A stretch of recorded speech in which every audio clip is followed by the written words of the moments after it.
Bem-vinda, advogada, bem-vindo, advogado. Você que se interessa pela justiça, você, operador do direito, ou você que apenas tem um apreço especial por aquele que é certamente o poder mais fascinante da nossa república, o judiciário. Este é o 6º episódio da primeira temporada do podcast Ampla Defesa, onde procuramos desenvolver conversas jurídicas com qualidade, de maneira didática e bem explicada. Estamos no YouTube, no canal Projeto Ampla Defesa, estamos também no Instagram, @Projeto Ampla Defesa, e também no Spotify, onde é possível ouvir a íntegra do áudio de todas as conversas travadas aqui na estação Projeto Ampla Defesa. Hoje recebemos o professor Bruno Andrade. Ele é coordenador adjunto da Academia Brasileira de Direito Eleitoral e Político, a ABRADEP, além de doutorando em Direito pela Universidade Estadual do Rio de Janeiro. Servidor do TRE Fluminense, Bruno já foi secretário de modernização no Tribunal Superior Eleitoral e atualmente está lotado no Conselho Nacional de Justiça, o CNJ. Ele também é conselheiro da Escola Judiciária Eleitoral do Rio de Janeiro e integra o Fórum Permanente de Direito Eleitoral da Escola da Magistratura do Estado do Rio, um currículo vasto e extenso que aumenta a nossa responsabilidade. Bem-vindo, Bruno. Vamos trocar uma ideia sobre direito eleitoral e político. Muito obrigado pela presença. Olá, Daniel. Obrigado pelo convite. E esse currículo aí diz pouco sobre a gente, né? Porque às vezes a gente só estuda, mas o bate-papo importante é com o eleitor, com o cidadão e com o advogado, com a advogada, para desbravar o direito eleitoral, porque às vezes a gente passa batido pela faculdade, por exemplo, nem tem a matéria. Então é sempre importante trocar esse papo com vocês. Exatamente. Bom, começo aqui, sempre gosto de fazer uma introdução para a gente parar um pouco as arestas, quebrar um pouco o gelo. Então, antes de entrar na pauta propriamente dita, eu queria que você falasse um pouco da associação onde você exerce a função de coordenador adjunto, a ABRADEP. O que é a ABRADEP, ao que se dispõe, o que é essa associação? A ABRADEP é uma academia, então o foco dela não é fazer lobby, não é pautar determinadas situações pró-advogado, pró-servidor. A gente tem um corpo de membros, né, que é bem heterogêneo. Então a gente tem advogado, tem servidor, tem juízes, tem membros do Ministério Público, tem cientista político, tem pesquisadores na área de pesquisas eleitorais. Então a gente agregou desde 2015, a ABRADEP já vai para 9 anos, ano que vem a gente tem 10 anos, a gente optou por ter um debate de alto nível, de elevar o pensamento do direito eleitoral e do pensamento democrático como um todo, né? A gente tem algumas associações que eram focadas em profissionais, a gente muda essa perspectiva a partir da ABRADEP, com foco efetivamente na capacitação, no pensar o direito eleitoral, que como a gente não tem um corpo, por exemplo, de magistrados de carreira na justiça eleitoral, por vezes o direito eleitoral ele é um pouco desprezado, seja nas faculdades, seja no parque editorial, de criar livros sobre isso. Então isso tem mudado ao longo do tempo, a gente tem cada vez mais se capacitado, criado pensadores do direito eleitoral e a partir disso evoluído na jurisprudência, evoluído nos conceitos de direito eleitoral que antes a gente pegava muito emprestado, né, de outros ramos do direito, e agora a ABRADEP com uma força, hoje somos mais de 400 membros, e se você pegar os principais eleitoralistas hoje do Brasil, os principais nomes do direito eleitoral, 90% do que você citar, fez uma lista de 20 pessoas. 90% provavelmente é membro da ABRADEP, porque a gente tem um corpo de várias ideologias, então pessoas que defendem um Estado menor, pessoas que defendem um Estado mais intervencionista. Então a gente consegue lidar bem com essas diferenças a partir de um debate franco e acadêmico, trazendo argumentos contrários, a favor, fundamentação jurídica, para que a gente consiga evoluir o direito eleitoral. Perfeito, perfeito. Bruno, apesar de parecer uma pergunta óbvia, grande parte da nossa audiência é formada por pessoas leigas ou por pessoas do direito que ainda não compreendem de fato esse ramo em ascensão. Então, por mais que a pergunta que eu vou fazer pareça um pouco óbvia, o que estuda o direito eleitoral?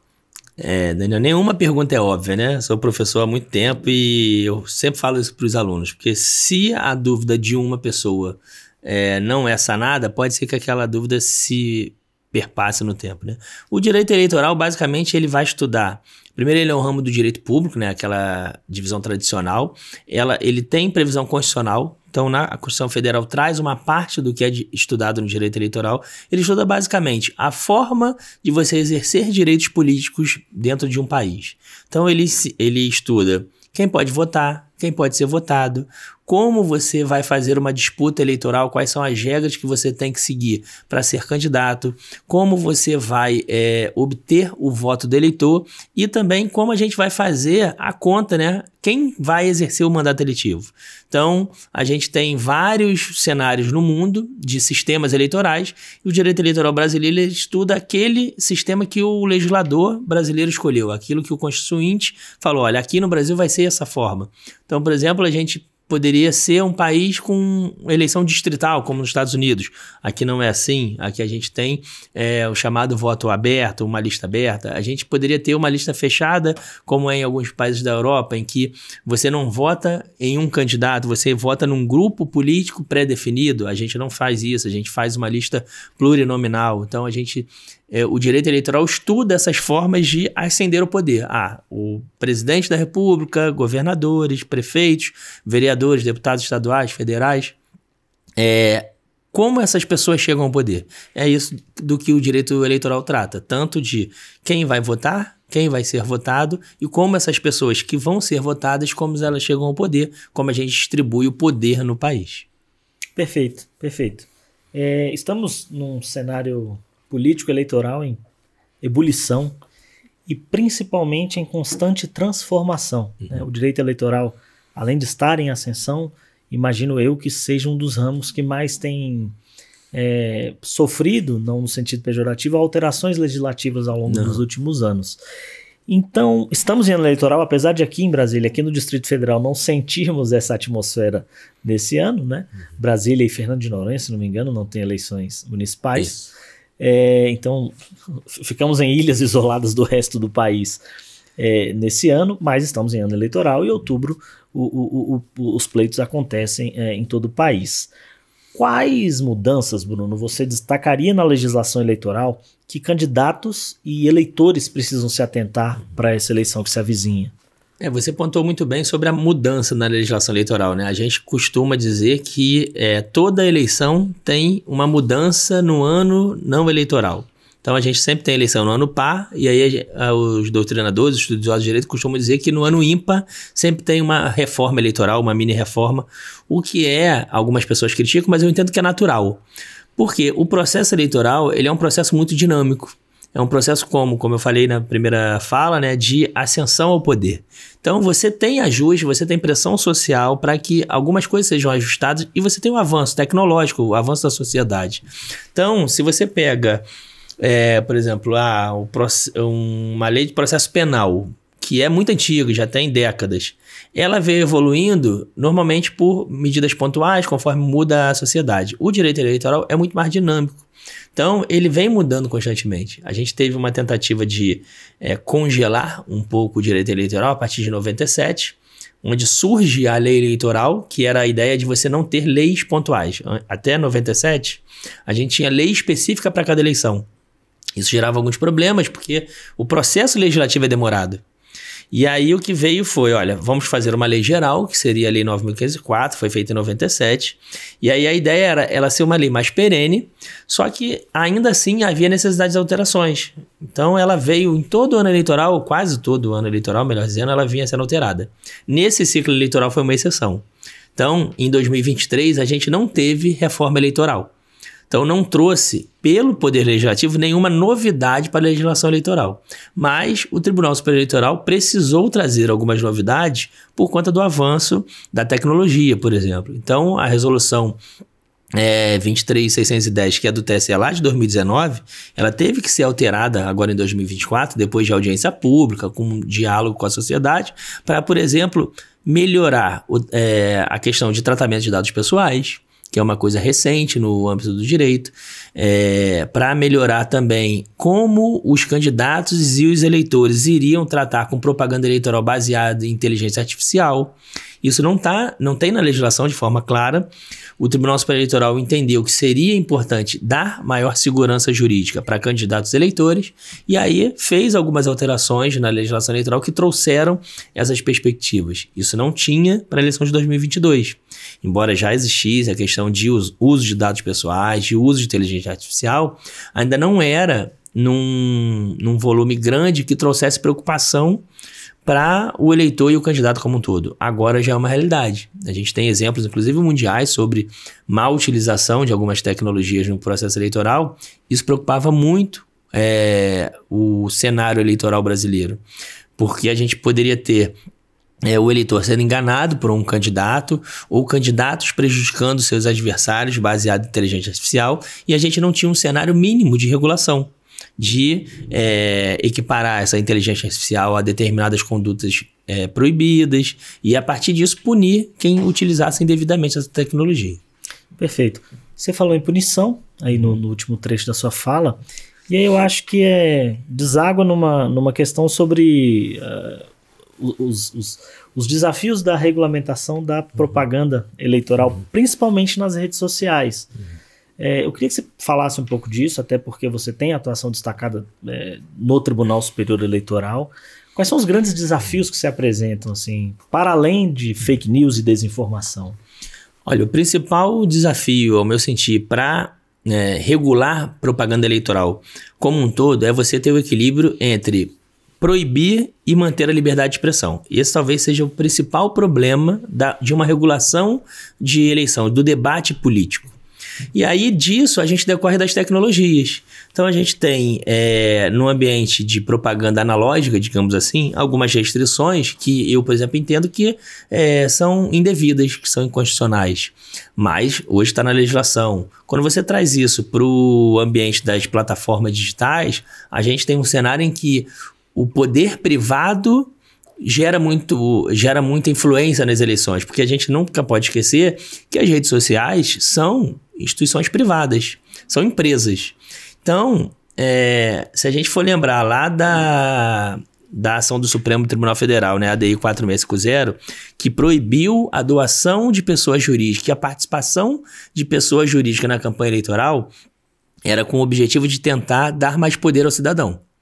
E aí, quando a gente vê hoje o cenário, né, pós-2020, né, 2022, em que cada vez mais a propaganda e a manifestação político-eleitoral migra para as redes sociais, a gente pode ver novamente uma influência das pessoas jurídicas, que lá em 2015 foi proibida pelo Supremo Tribunal Federal. Era o tal do financiamento de campanhas por PJ, né? O financiamento de campanha que eu, inclusive, discordo daquela decisão, mas a gente pode falar disso mais à frente. Sim. Mas o mote principal deles era, olha, pessoa jurídica não pode influenciar a campanha eleitoral porque a campanha eleitoral é do cidadão. Cidadão tem direitos políticos e pessoa jurídica não. Esse era o fundamento da decisão. E aí você joga isso para o cenário atual. O eleitor tem total liberdade de falar as suas posições políticas nas redes sociais. Até a página 2. Porque se ele faz um discurso que fere a política daquela plataforma, ele pode ter aquele seu conteúdo restringido. Isso é uma empresa regulando. É uma empresa regulando o discurso. É se você for lembrar, por exemplo, o Donald Trump, então candidato à presidência dos Estados Unidos, foi banido do Twitter, né, atual X, por proferir um discurso que, segundo o dono do Twitter à época, feria a sua política de defesa da democracia. Veja, o Donald Trump fez o mesmo discurso, ou muito similar, num ambiente analógico, né, numa praça pública, que levou, inclusive, a ele ser acusado por isso ter incitado a invasão do Capitólio. Mas ele não foi degradado dos Estados Unidos. Ele vai sofrer as punições dele, ele vai sofrer um processo judicial, seja civil, seja criminal, por conta daquele discurso. Mas ele não teve o discurso dele regulado por uma empresa privada. No Twitter ele teve. Então, quando a gente traz isso para uma manifestação de pensamento, a gente pode alegar assim, não, na rede social a gente tem muito mais liberdade de expressão. Na verdade, a rede social deu voz a muitas pessoas que não tinham, porque não tinham acesso às grandes mídias. Isso. Todos são protagonistas nas redes, todos são emissores nessa comunicação. Todo mundo, né? Porque a gente, antigamente era aquele comunicação 1 para 1. É isso. Era a emissora de rádio e televisão, a grande imprensa falava, as pessoas consumiam. Ouviam. Agora a gente tem produtores, microprodutores de conteúdo. Só que você produz. Quem vai ouvir é quem a empresa deixa. Porque a sua audiência não é todo o seu seguidor. Quem o algoritmo... Isso, né? Quem o algoritmo vai sugerir que aquele conteúdo é válido para você. Porque o gestor de conteúdo hoje não é mais um editor de um jornal, não é o editor-chefe de um jornal nacional da vida. Não, é um algoritmo que baseia a sua atuação não num pensamento democrático. Porque o modelo de negócios das redes sociais não é democracia.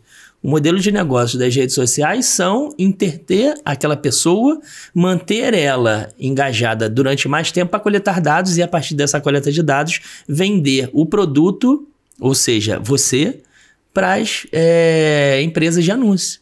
Porque, e eu gosto muito de dizer isso nas minhas aulas, não há almoço grátis. Se você não paga pelo serviço, muito provavelmente você é a moeda. É a moeda. Então, a rede social, ao não cobrar de você, e ela precisar que você fique mais tempo, né? Então, há métricas de você ficar 2, 3, 4, 5 horas em plataformas sociais, e quanto mais você ficar, mais dados você vai passar para essas empresas. O modelo de negócio deles é fazer com que aquele conteúdo apresentado para você faça com que você tenha um vício de continuar ali naquele conteúdo. A retroalimentação. Retroalimentação. Isso não necessariamente é bom para a democracia. Porque um discurso que te engaja... Não, e um discurso que te engaja, normalmente é um discurso polêmico, é um discurso violento, é um discurso que te chame a atenção. Então, se você... Isso é da propaganda em si, não é da rede social. A rede social só está potencializando. Se você parar para ver um telejornal, 90% dele são temas polêmicos e...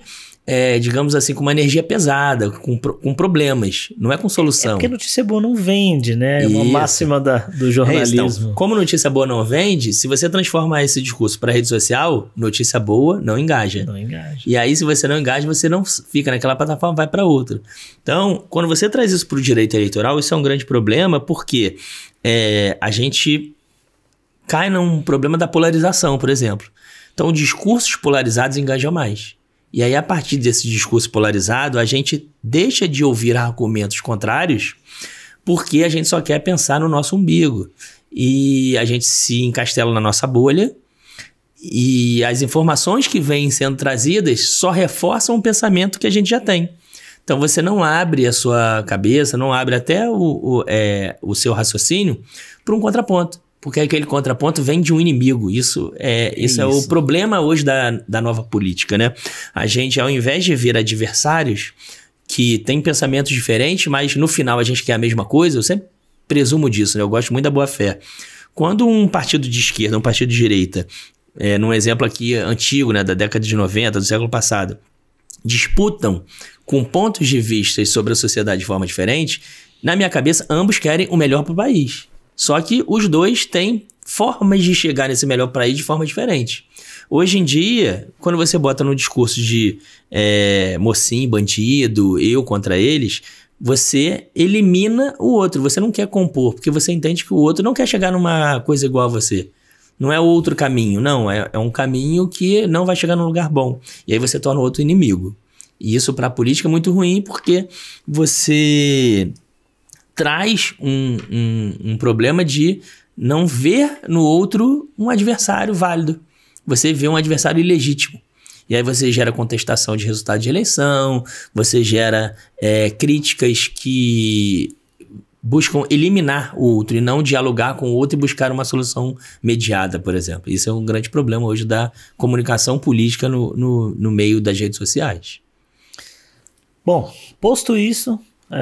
você, como especialista, vê o Brasil no caminho certo? Ou se é que o Brasil já encontrou um norte para, eu não vou dizer regulamentar, mas assim, para conseguir deixar mais justo esse ambiente virtual? Porque, veja, há penalidades para candidatos e eleitores nesse ambiente virtual.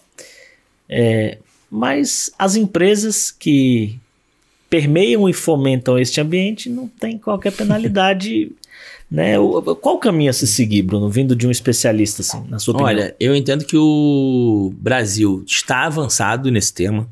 A gente tem alguns outros países que também estão avançados. Nenhum tem uma solução. E eu penso que nenhum vai ter uma solução mágica, bala de prata. Que exemplo internacional que você vê assim? Então, assim, a gente tem na Europa alguns países, né? A Alemanha já publicou uma lei que regulamenta a desinformação, responsabilizando inclusive as plataformas.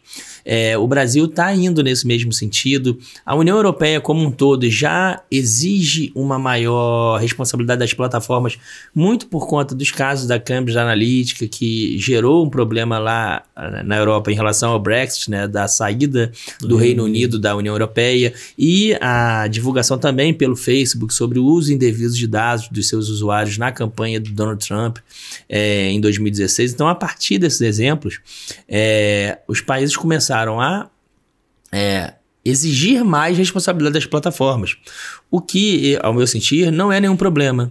Quem critica a responsabilidade das plataformas usa muito o Marco Civil da internet como exemplo, né? Que o Marco Civil da internet, lá no artigo 19, diz que as plataformas só podem ser responsabilizadas se ficar constatado que ela, primeiro, contribuiu de forma assintosa para aquele problema, né? Então, digamos que ela fomentou ela própria um discurso de ódio e não um usuário.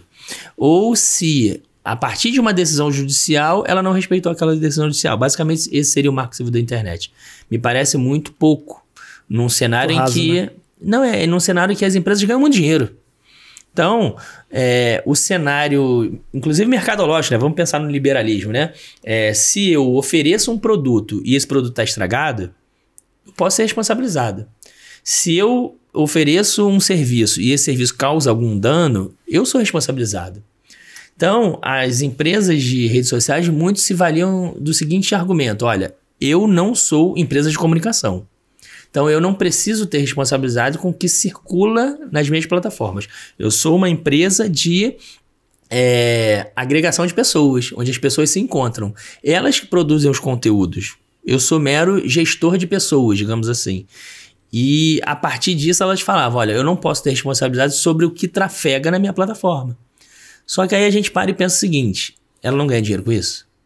Porque eu não cobro de quem eu falei, mas eu cobro do anunciante que apareceu para quem está falando. É aí que eu queria chegar. Da mesma forma, eu não cobro quem está falando, mas agora eu tenho posicionamento. Então, se eu, Bruno, quero falar alguma coisa que eu, Bruno, quero que passe para além da minha audiência, eu posso contratar um impulsionamento. Quem está ganhando com o impulsionamento? É a plataforma. Então, se ela tem um interesse comercial, se ela ganha com determinada postagem, se o jogo dela, né, o negócio dela é o engajamento e ela precisa de discursos polêmicos, é evidente que ela prefere discursos polêmicos a discursos bonzinhos. Então, a partir disso, ela tem sim uma responsabilidade. Se ela tem uma responsabilidade, por exemplo, e eu gosto muito desses exemplos, se ela tem uma responsabilidade perante o direito autoral, por exemplo, por que ela não tem em relação ao direito democrático?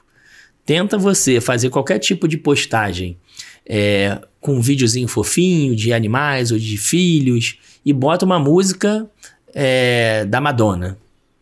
Não dá 2 minutos, muito provavelmente o seu vídeo vai ser derrubado porque você não tem autorização. Mais, né? Já é derrubado. Você não tem autorização de utilizar aquela propriedade intelectual e se ela não fizer, os donos desse direito autoral podem entrar contra ela e podem responsabilizá-la. Então, por que num ambiente democrático a gente não pode responsabilizar as plataformas? É claro que isso tem que ser visto com uma moderação de que você não vai responsabilizar as plataformas por ser um tribunal da verdade. Não é exigível da plataforma tecnológica fazer um controle do conteúdo, principalmente sem uma ampla defesa. De eliminar pessoas. Lembra que eu falei da minha crítica em relação ao Trump, né? De como o Twitter cuidou do Trump. Precisaria ter um contraditório.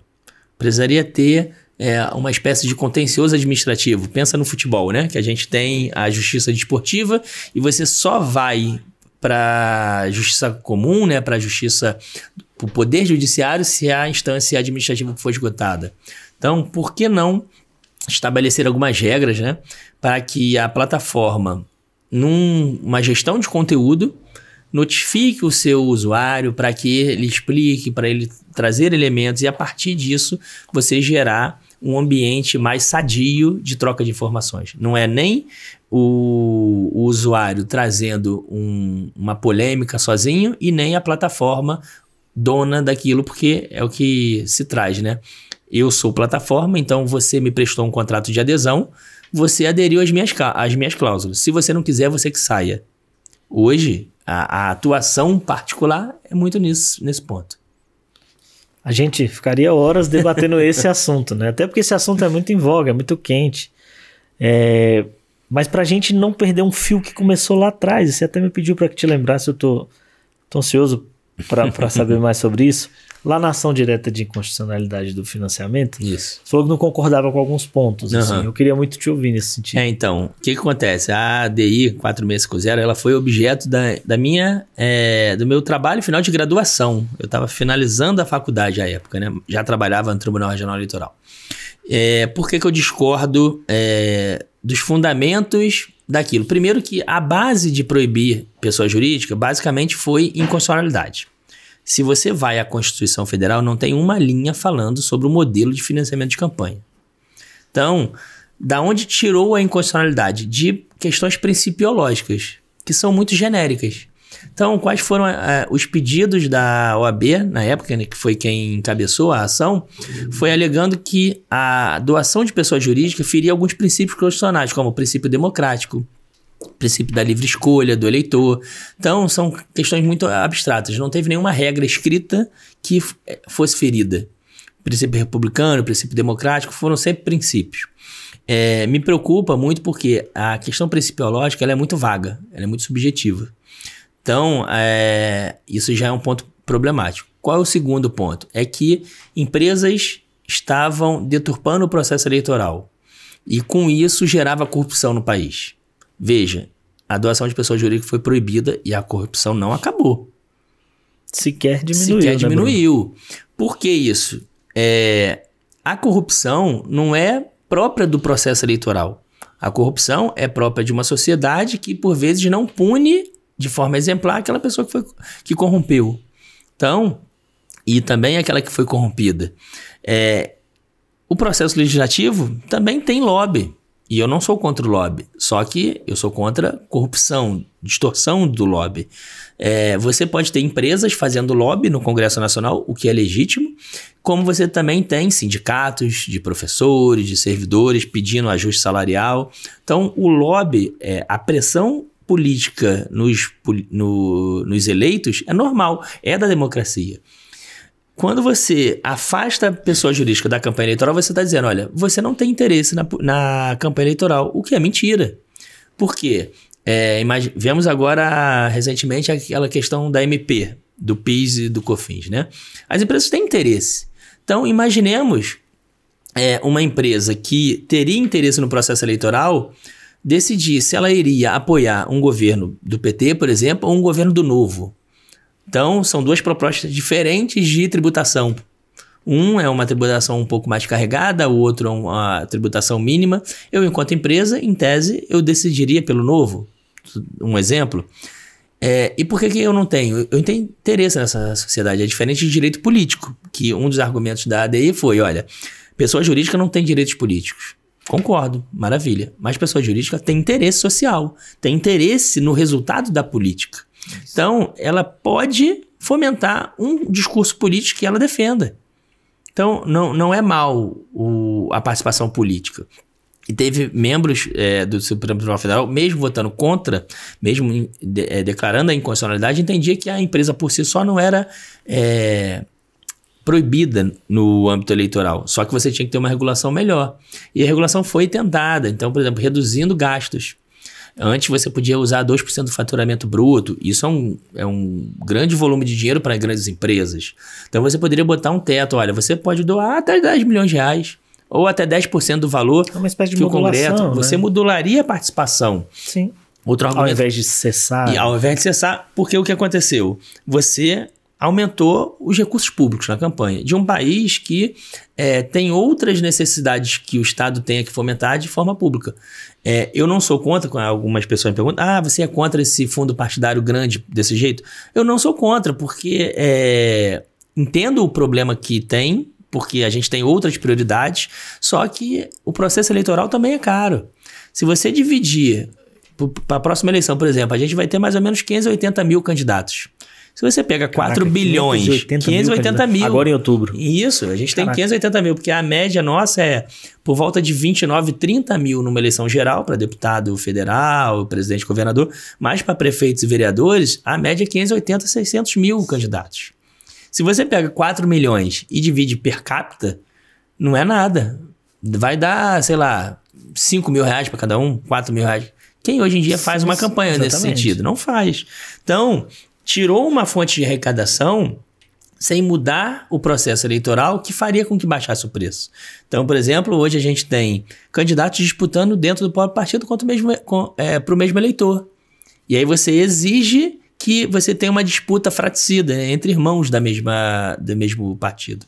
Faz com que você exija mais dinheiro, mais gasto. A nossa circunscrição é muito grande. Você imagina alguém do município de São Paulo que é do tamanho de várias cidades da Europa, que às vezes é do tamanho de um país europeu. Então, o deslocamento dentro daquela cidade é custoso. Numa campanha de presidente da República nem se fala. O Brasil tem dimensões continentais. Um voo mais longo aqui no Brasil dura 6 horas, que você cruzaria a Europa toda, chegando quase na Ásia. Enquanto aqui a gente saiu só de uma ponta para outra do país. Então, isso gera um custo. Então, você tirou uma fonte de arrecadação sob o argumento de que aquilo ali iria empoderar o eleitor e que iria tornar o ambiente mais limpo de corrupção. Entendo que nenhuma coisa nem outra aconteceu. Por quê? Você ampliou o gasto público, continua as lideranças políticas sendo financiadas com grandes recursos e grande parte dos candidatos não tem nenhum recurso. Outro ponto que eu discordo dessa decisão é que entendeu-se que onde haveria participação de pessoa jurídica, haveria uma falsa democracia. Quando você traz esse argumento, você simplesmente joga por terra uma série de países que têm, na sua origem, na sua história, uma gênese de democracia forte. Porque outros países também permitem doação de pessoa jurídica ou gasto direto. Porque aqui a gente tem a questão de doação de pessoa jurídica. Mas em outros países a empresa pode ela mesma bancar uma opinião dela. E a gente tem, por exemplo, isso nos Estados Unidos, a CNN pró-democrata e a Fox News pró-republicano. Aqui no Brasil não pode ter isso. Não pode. Não pode, porque senão as empresas são punidas. Então a gente tem uma mistura um pouco de hipocrisia, achando que tirando o dinheiro das eleições você teria uma resolução do problema da corrupção, quando o problema da corrupção não é a eleição, são as pessoas, são a falta de punição e você gerou um problema social, porque você aumentou o gasto público nessas campanhas eleitorais. Eu preferia, claro, que 4 bilhões de dinheiro de recursos públicos estivesse sendo investido em educação, em saneamento básico, em saúde. Mas entendo por que está sendo gasto em política, porque não tem outra fonte. O Brasil, primeiro, não tem uma cultura de doação da pessoa física, como tiveram campanhas, por exemplo, um grande exemplo do Barack Obama, que fez uma coleta de doação de pessoas físicas e conseguiu arrecadar milhões. O Brasil não tem essa cultura e não tem nem incentivo. Porque, diferentemente de gasto com educação, com saúde, que você pode abater do imposto de renda, você não pode abater esse tipo de gasto de doação política. Talvez fosse o caso de você pensar e começar a mudar essa cultura da sociedade, de ver, olha, você está doando por um partido político, por um candidato, mas você vai ter algum benefício, ainda que seja individual. O ideal seja o benefício coletivo, mas enquanto não vai, a gente vai emulando com uma questão individual. Olha, você vai ter um desconto no imposto de renda. A gente não tem isso aqui ainda no Brasil. Como se fosse uma política de recompensas. Isso. Um cashback, sem isso. mexer com dinheiro. Perfeito. Passando agora, Bruno, a uma questão mais ligada ao exercício do sufrágio mesmo, né? E é uma questão premente que envolve realmente nuances políticas, enfim, mas A urna eletrônica no Brasil, que é um exemplo para o mundo inteiro, mas tem muitos questionamentos internos, principalmente de derrotados. Uhum. Essa urna é segura e por quê? Vamos lá, eu vou começar primeiro do começo, né? Não vou Vamos direto na urna é segura ou não.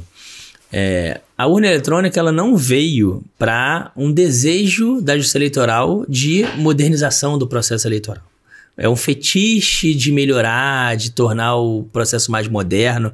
Não foi vou trocar de celular para ficar com um celular mais moderno. Não, a urna eletrônica, e é bom que as pessoas lembrem disso, porque às vezes a gente esquece da onde surgiu a urna eletrônica. A urna eletrônica veio como uma resposta a uma fraude deliberada e de grandes proporções nas eleições do Brasil.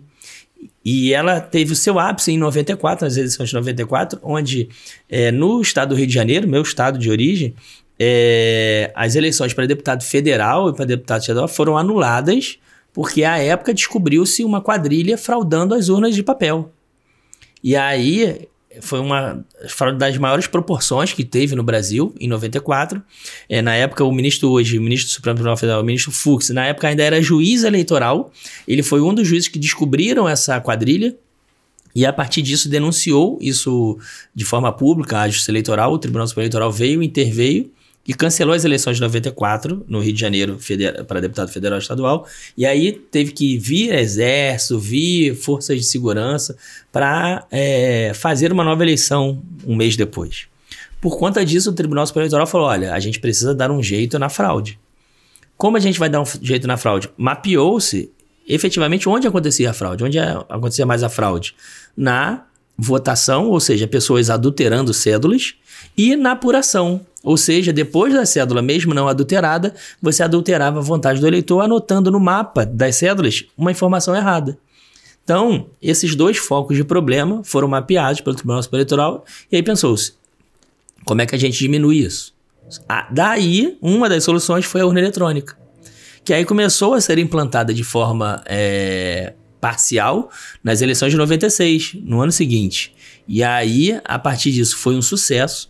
E aí, em 96, uma parte dos eleitores votaram com votação eletrônica, outra parte com cédula. Aí, em 98, ampliou o número de eleitores que votavam com cédula, com urna eletrônica. Aí, em 2000, 100% do eleitorado votou com urna eletrônica. Então, veja, a urna eletrônica foi uma resposta a um problema de fraude. Não foi um desejo de vamos modernizar. Por quê, Daniel? A urna eletrônica é um sistema complexo, é um sistema caro. E aí vem os argumentos. Mas o Japão, que é super moderno, usa a urna eletrônica. Perfeitamente. O Japão não viu na sua votação em papel um problema social. Logo, ele não precisou dar uma solução tecnológica para aquilo.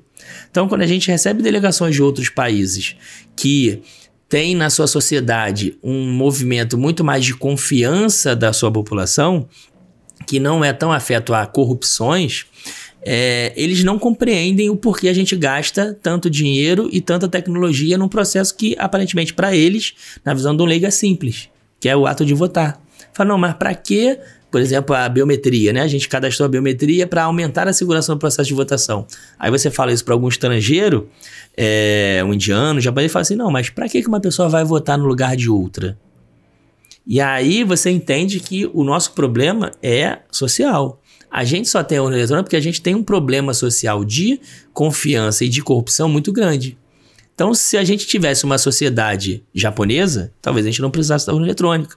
A gente poderia ter um processo mais simples de votação. Mas isso não é a realidade. Então, a urna veio para resolver um problema. E aí vem a parte da segurança, né? Bruno, mas o Japão não usa porque é tecnológico. Já expliquei. Ele não usa porque não é um problema para ele. Outros países tão modernos quanto o Japão usam. Os Estados Unidos usam a urna eletrônica em alguns lugares. Os Estados Unidos têm um modelo de votação que é descentralizado. Ele não tem uma unidade igual à Justiça Eleitoral que manda no país todo. Cada estado tem autonomia para decidir a sua forma de votação. Então, tem estado que aceita voto por correio, tem estado que aceita votação eletrônica, tem estado que só aceita votação por cédula, tem estado que aceita as duas votações, por cédula e por urna eletrônica. Então, cada estado tem esse modelo. Não se julga o sistema inseguro só por ser eletrônico. E aí a gente volta para o Brasil. A urna eletrônica ela veio passando por um processo de melhorias e de transparência que a gente não vê isso em quase lugar nenhum do mundo. Então a gente passa por um processo de auditabilidade da urna eletrônica desde a sua criação na fábrica. Então ela passa por um processo de acompanhamento, de segurança, para que a empresa que construiu a urna, porque o projeto de urna é brasileiro, é da própria Justiça Eleitoral. A gente vai ao mercado para alguém montar. É como se eu desenvolvesse um projeto de televisão, mas eu não sou uma empresa de televisão. Então eu vou ao mercado e uma empresa monta o meu projeto. Mesma coisa da urna eletrônica. A gente vai ao mercado e esse mercado constrói um equipamento para a gente que a gente projetou. Então a gente tem que controlar se aquele projeto foi respeitado, se as regras de segurança foram seguidas, o hardware. Quando chega na parte de software, é a mesma coisa. A gente tem um controle de software que é produzido para a urna eletrônica, tanto externo quanto interno. Então, a Justiça Eleitoral tem um controle, né, uma contabilidade interna dos seus processos. Então, um servidor não pode mudar um código-fonte sozinho, sem uma validação de outras pessoas. Isso inibe um eventual desvirtuamento, porque todo o processo é possível ser desvirtuado. Onde tem atuação de pessoas, pode ter corrupção. E daí eu brinco, né? A urna eletrônica ela não é 100% segura. A urna eletrônica é 100% auditável. Porque se houver uma tentativa de fraude, a gente consegue perceber. Por conta dos controles. Então, nenhum sistema informatizado é 100% seguro. E aí vem a outra brincadeira, né? A outra desinformação. Mas se a NASA pode ser invadida, por que a urna eletrônica não pode ser invadida? Não, ninguém está falando que a urna eletrônica não pode ser invadida. Só que você nunca viu a NASA ser invadida e um foguete ser mandado para Marte e ir para Saturno. Porque a NASA, assim como a Justiça Eleitoral, tem processo de controle. O computador foi invadido, percebeu-se aquilo, bloqueia, faz uma análise de riscos e vê qual foi o ponto de falha do processo. A urna eletrônica é a mesma coisa. Você tem uma série de medidas que, ao ser corrompido aquele tipo de procedimento, aquilo é identificado e a gente dá um passo atrás. Fala só, a gente identificou a falha na etapa C. Vamos lá na etapa B. A etapa B está íntegra. Vamos ver nesse caminho entre B e C o que é que houve. Por quê? Porque a gente consegue controlar. Então, imaginemos que são as fraudes recorridas. Não, mas você pode mudar a urna eletrônica nela, localmente. Beleza, você teria que corromper 4 mesários, alguns eleitores que estão na fila, fiscais de partido político e fazer com que a pessoa que está fraudando abrisse a urna, colocasse o equipamento na urna, parando a eleição. Beleza, essa fraude, se existente, ela contaminaria uma única urna eletrônica, porque a urna não está ligada em rede. Então, se você conseguisse fazer isso... Que é um outro mito, né? É um outro mito, isso, está na internet. Isso, meu sobrinho hackeou, né? Sempre aparece, né? Então, o primeiro mito, a urna como não está em rede, se você conseguisse fraudar uma urna, tendo a anuência de todas essas pessoas, né? Que eu falei, 4 mesários, 2 fiscais, eleitor na fila. Você mudaria o resultado de 200, 300 eleitores, que é quanto uma urna tem em média no Brasil. Isso normalmente não decide uma eleição, principalmente as presidenciais que têm mais polêmica, né? Não, Bruno, mas eu posso fazer a corrupção no processo de transmissão, porque a urna não está na internet, mas a transmissão dos dados está pela internet. Perfeitamente. Se você conseguir fazer isso, você vai mudar o que a gente chama de hash de assinatura. Então, a urna eletrônica, quando gera o arquivo, ela faz uma assinatura ABCD. É uma assinatura eletrônica que tem 5.000 caracteres. Se você muda nesse processo até a recepção dos dados no TSE, essa assinatura que saiu da urna, que é a esperada pelo equipamento do TSE, essa assinatura mudou. Esse dado, quando chega no TSE, fala assim, olha, essa assinatura não é a mesma que eu esperava, não vou contabilizar. Aí volta e devolve para o juiz. Juiz, você me mandou um dado que não era o esperado.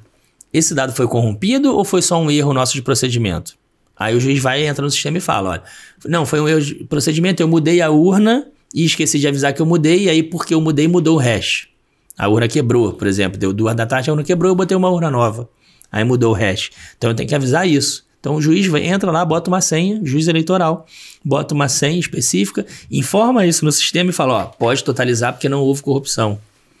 Não, houve corrupção sim, eu mandei outro dado e no meio do caminho corrompeu. Não, então beleza, então eu vou ignorar esse dado aqui e você manda de novo.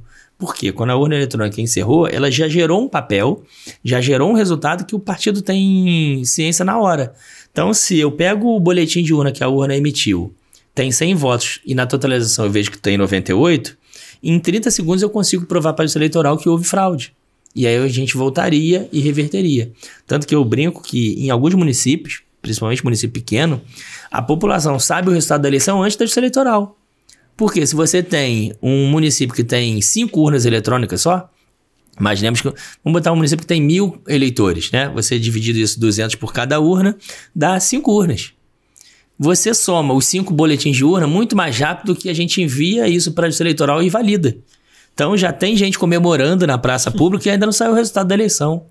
E é um fenômeno social, isso é absolutamente normal. Isso, normal. Então, sim, a urna eletrônica, primeiro, não é passível de fraude. Isso seria uma balela. Já houve, assim, eu pergunto, porque, bom, eu atuei um tempo no TSE, na comunicação do TSE, foi lá que eu conheci o Bruno, né? Mas já houve alguma tentativa de fraude? Imagino que sim, mas nada bem sucedido até hoje. Não, nada bem sucedida. Inclusive nos testes de público de segurança. Isso, eu ia chegar aí. Isso, estando lá dentro, a gente vê o tamanho que é o evento e a quantidade de pessoas que se candidatam, né? Hackers mesmo, hackers do bem, que a gente... pessoas de ponta da tecnologia do Brasil, né? Que se candidatam literalmente a tentar invadir a urna. Isso. Até hoje o que a gente viu foram situações pontuais que não quebrava a segurança do voto. Talvez assim a mais perigosa seria uma que poderia quebrar o sigilo do voto. Não mudar a destinação do voto, mas poderia descobrir em quem o Bruno, em quem o Daniel votou. Essa foi uma dos primeiros testes de segurança, porque a urna eletrônica trabalha com embaralhamento. E aí dessas pessoas que se propôs a atacar a urna conseguiu descobrir como fazia o embaralhamento e aí poderia aplicar o desembaralhamento.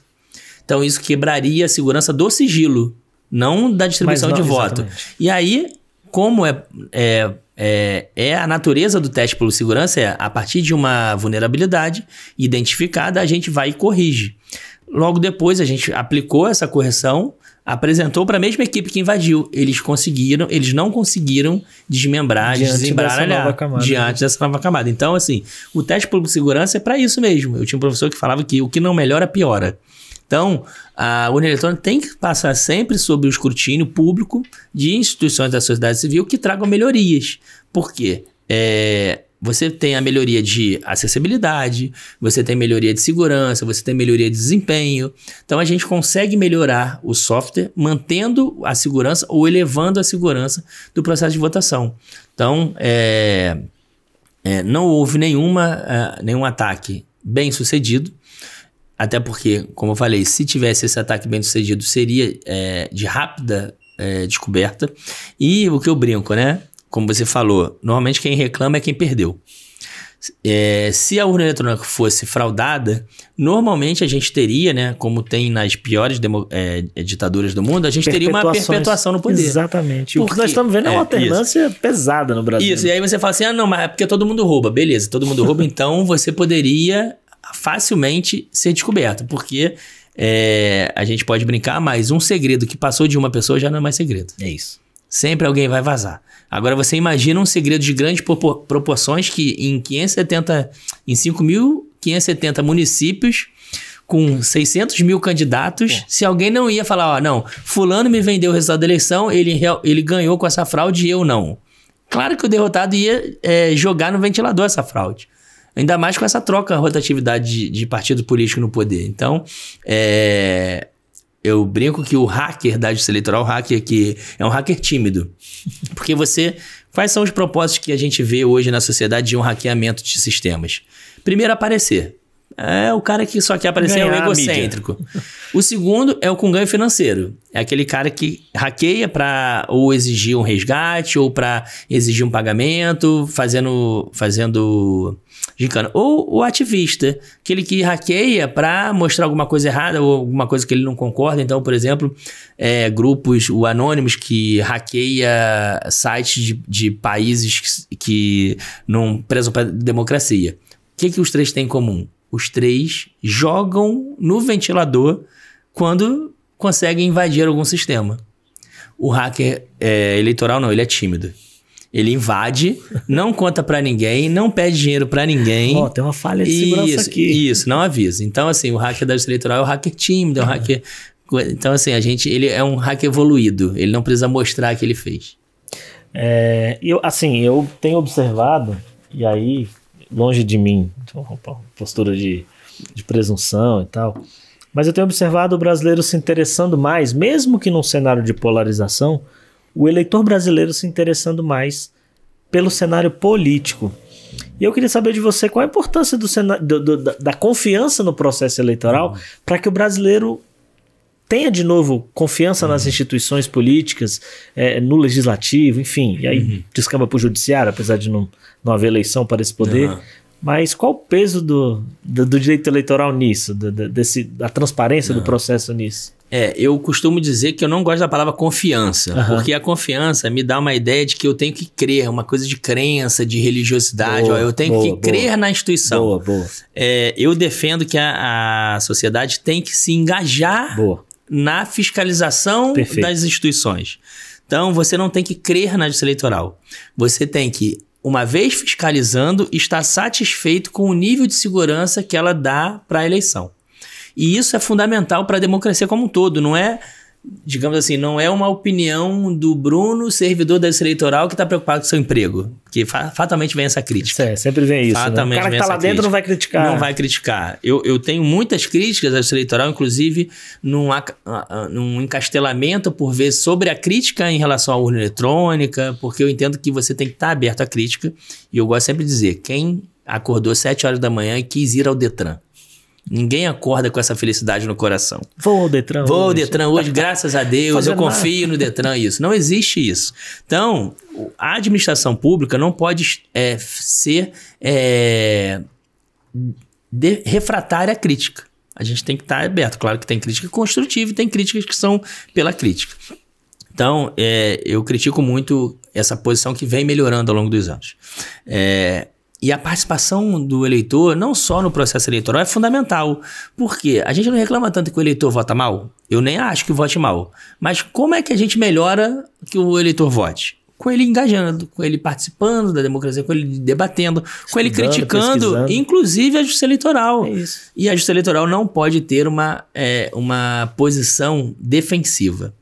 A justiça eleitoral tem que trazer informações, como qualquer órgão público, e dar transparência. Então, por isso que eu falo que não é para crer. Você tem que questionar, investigar e, ao receber a resposta, compreender aquilo. Porque também você não pode ser negacionista ao ponto de, olha, não, eu não acredito nisso porque o meu sobrinho falou. Eu não acredito nisso porque a NASA foi invadida. Não, eu estou te trazendo argumentos. Eu não vou te convencer disso. Mas eu tenho que te dar um mínimo de segurança para que você confie não na justiça eleitoral, mas no resultado da eleição. Por que isso? Porque contestar o resultado da eleição a partir de uma suspeita de que houve fraude, uma suspeita por vezes infundada, gera aquilo que a gente falou lá no começo sobre ver a pessoa como inimigo. Por quê? Porque quando eu vejo que o meu adversário ganhou e eu falo que essa vitória foi ilegítima, eu entendo que aquele mandato não está correto. E aí eu não sou uma oposição a ele, eu sou uma oposição ao sistema. Então eu não vejo que, eu vou esperar 4 anos e eu tento mudar. Não, ele não pode ficar 4 anos, porque ele assumiu aquele poder de forma ilegítima. E aí você gera um problema social. Porque você não critica o governo porque você não concorda com a forma como ele governa. Não, você critica o governo porque ele é ilegítimo para estar ocupando aquela vaga. E aí você gera um problema democrático. Porque aí você tira a sustentação democrática de um governo. Que o governo ele é sustentado em situação, em oposição, em pessoas que concordam e pessoas que discordam em vários temas. Não é um bloco. Então eu posso defender o governo numa política de costumes e não numa política econômica. O mesmo governo. Eu não preciso aderir de vontade 100%.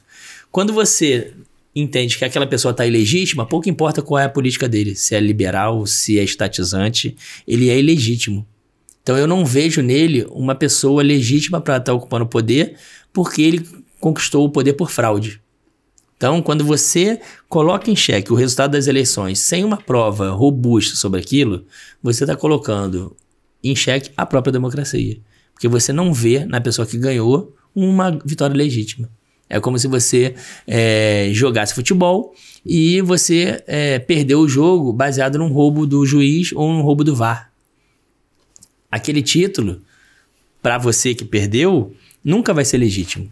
Sempre vai ser objeto de uma fraude. E aí você vê no seu adversário uma pessoa ilegítima. Isso, para a democracia, a longo prazo, se isso se perpetuar, e a gente tem índices mundiais que avaliam isso, né? A confiabilidade no processo eleitoral ou nas instituições, né? Sob essa perspectiva de, olha, onde você tem baixa confiança no processo de votação, você tem mais problemas sociais, porque você não confia em quem está te gerindo. Isso é um grande problema para o mundo. O Brasil está nessa discussão, mas é um grande problema para o mundo. Perfeito. Bruno, para a gente fechar, ficaria, como eu disse, horas falando com você aqui. Você fala do tema com uma leveza que até um leigo entende bem, e te agradeço por isso. Eu queria que, por fim, assim, jogar para você discorrer à vontade. Eu queria que você... Eu queria ouvir de um especialista em direito eleitoral e um estudioso, posso falar isso de você, porque seu currículo não mente, em constante busca pela atualização, então tem autoridade para falar. Eu queria que você fizesse um link entre exercício do voto e... como se fosse uma redação de concurso. Exercício do voto e democracia, a relação entre os dois. Olha, no Brasil, no cenário brasileiro. O exercício do voto, para mim, ele está totalmente vinculado à democracia, porque primeiro a gente vai na gênese, né? O que é democracia, governo do povo, né? Mas muito mais do que isso, muito mais do que mero um conceito acadêmico, mas sim de participação. Por quê? E aí eu até amplio do voto, né? O voto é um símbolo da democracia. Você não precisa esperar a eleição para ser democrático. Você é democrático quando você cobra o seu candidato eleito, você é democrático quando você exige a aplicação de um orçamento devido, você é democrático quando você cobra o seu parlamentar por um projeto de lei que vai contra aquilo que você entendeu que ele apoiou quando você votou nele. A democracia você vive no dia a dia, você não vive a democracia no dia da eleição, porque tem gente que entende isso, né? Não, eu participo de um processo democrático, eu vou votar a cada 2 anos, em Brasília a cada 4, eu vou votar, eu já dei a minha cota de contribuição à democracia. Não. Você fez um mero formalismo de cumprir uma obrigação com o Estado, de comparecer ali e depositar o seu voto. Isso não é ser democrático, isso é apenas um símbolo, talvez o mais importante, da democracia.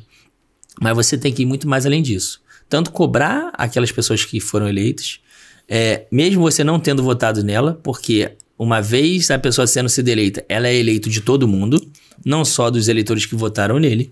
Então, ainda que você não tenha votado no presidente Lula, ainda que você não tenha votado no presidente Bolsonaro, o grupo que não votou, que votou em adversário ou que nem foi votar, ele também tem direito de cobrar. E é uma outra questão, desculpa interromper o raciocínio. Pode falar. É uma outra questão, às vezes, nas rodas de amigo, cara, você votou em quem? Primeiro que o voto é secreto, mas vamos lá. Vejo muita gente e não me preocupa. Virando e falando assim, não, eu não votei em ninguém. Entre as opções que tinha, eu não me identificava com nenhum. Então você não pode reclamar. É um direito que a Constituição me dá. Não é verdade? Isso, Eu acho que isso tem que ser mais clarificado, assim. Não, esse argumento... Quem é eleito para todos, igual você disse. Esse argumento, então assim, quem não votou no Lula, quem não votou no Bolsonaro, quem votou nos adversários dele, pode cobrar do mesmo jeito. É cidadão, paga imposto, está vivendo no país, tem direito a cobrar. Quem não votou, quem não foi no dia da eleição, pode cobrar do mesmo jeito também. Tem uma outra obrigação em relação à questão burocrática com o Estado. Mas em relação ao poder público, em relação à melhoria da qualidade de vida, é claro que tem direito de cobrar. Não existe isso. Não tem essa questão da, ele não é o meu presidente. Não, ele é o seu presidente. Você não pode não concordar com ele, mas você está no mesmo barco. Eu gosto de usar assim. Você está dentro do avião. Você não concorda com o piloto, você não reza para dar errado. Ele é o seu piloto. Vai cair todo mundo do avião. Então, não tem essa. É uma boa analogia. Então, assim, eu não votei naquele piloto, então eu vou torcer para o avião cair. Não, mas eu tô dentro do avião. Se o avião cair, eu caio junto. Então você tem direito de reclamar com a aeromoça que o avião tá errado, que o ar-condicionado tá errado. Você tem direito. Mas você tá ali. Você tá ali, tá todo mundo no mesmo barco. E daí vem a questão de participação democrática. A participação democrática é simbolizada pelo voto, e aí nisso ele tem tudo a ver com a democracia. A gente vê ditaduras que têm voto porque é uma questão de formalismo. Tem o nome de democracia, às vezes, mas não é democracia na essência. Por quê? Porque o voto ele é um símbolo, mas a gente não pode esgotar a democracia ao voto.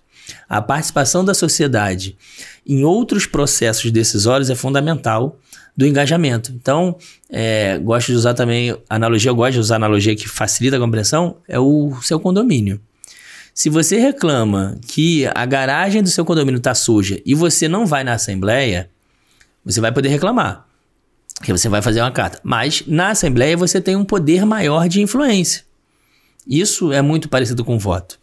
Então você vai votar, você pode não votar, mas no voto você tem um poder um pouco maior. Quando você vai e reclama fora da Assembleia, você vai formalizar, vai fazer uma carta, vai registrando, você tem que falar. Porque se você não falar nada, todo mundo vai achar que está tudo bem. Então, o não falar, me parece aquela pessoa que não participa. Não é que não vota, é aquela que não participa. Ah, não, eu não quero saber. Então, se aumentar o condomínio, se aumentar a água, se aumentar a luz, se diminuir a vaga de garagem, você vai sofrer as consequências. Então, não falar não vai te tirar das consequências. Então, acho que, salvo engano, era Bertold Brecht que falava que aquela pessoa que fala que não gosta de política vai ser governado por quem gosta. Então, assim, isso é um problema. E aí eu falo, não é só no voto. O voto é o simbolismo disso, como eu brinco que a urna eletrônica é o símbolo hoje da justiça eleitoral. Mas a justiça eleitoral é muito mais do que a urna eletrônica. O eleitor é muito mais do que um voto. O voto é apenas uma parte, talvez a mais importante, mas você não pode se restringir ao voto, porque se você fizer uma pergunta à população, grande parte não vai saber em quem votou na última eleição. Isso é uma amostra de que a gente ainda precisa evoluir no debate político, na discussão. No engajamento. Aquela história de que, futebol, religião e política não se discute. Claro que isso é um absurdo. Você não precisa brigar. Você não precisa querer eliminar a pessoa contrária. Ver o adversário como inimigo. Isso, você não vai ver o adversário como inimigo. Você acabou a discussão, os dois têm que sair melhor dali. Não machucados, mas melhor. Pode não concordar, mas você vai ouvir os argumentos. Hoje em dia a gente ouve poucos argumentos, quer ouvir a própria opinião. E aí a gente perde uma oportunidade de evoluir enquanto pessoa. Desse jeito. Bom, eu quero deixar esses minutos finais para algum tema que eu não abordei que você queria ter falado, alguma coisa. Desde já fica o convite para você voltar, porque eu acho que é um assunto que puxa outro assunto e mais outro assunto. Então, quero tê-lo de novo nessa bancada. Não, Daniel, obrigado pelo convite. É isso, a gente vai falando e eu gosto de falar, então a gente vai puxando um assunto, vai puxando o outro. Não vejo assim, num primeiro momento, para o escopo que a gente definiu aqui pra gente, todos os assuntos que a gente se propôs a abordar, a gente abordou, das novidades, das punições, da importância do eleitor, da importância do advogado em conscientizar os seus candidatos, né? O advogado que é uma parte significante do nosso público, que vai orientar o candidato, ter sempre essa preocupação de preservar o dado do eleitor, mas conversar com o eleitor de forma transparente, mostrando propostas, não inventando coisas. Então, a gente está em candidatura de vereador, eu vejo muito candidato a vereador propondo aumento de salário para policial militar. Nem pode fazer isso. Nem pode. Então, assim, não é a competência dele. Então, vamos tratar o eleitor como um adulto e não como uma pessoa a ser protegida. Uma marionete. E falar de frente com ele, falar de forma transparente. Mas o bate-papo é muito bom e estou à disposição para sempre que precisar a gente voltar aqui para bater um papo. Certo, Bruno. Obrigado, cara. A gente certamente vai marcar, vamos ajustar as agendas para que isso aconteça. Bom, você que ficou até agora conosco, eu agradeço muito a audiência. Costumo dizer que a cada conversa dessa eu saio daqui um pouco menos burro, não mais inteligente, para não ser muito presunçoso. Então, Bruno, te agradeço. Sorte na Abradep, hoje você é coordenador adjunto. Um abraço a todo o corpo diretor da associação e obrigado. Aprendi mais, bati um papo mais esclarecedor e a casa está sempre aberta para você. Não, obrigado pelo convite e pode deixar que eu vou transmitir o seu abraço para todo mundo da Abradep. Beleza, um abraço a você que ficou com a gente até aqui. Nos siga nas redes sociais, vou deixar aqui embaixo para vocês verem, falei no início do vídeo também. Um abraço, obrigado, tchau, tchau.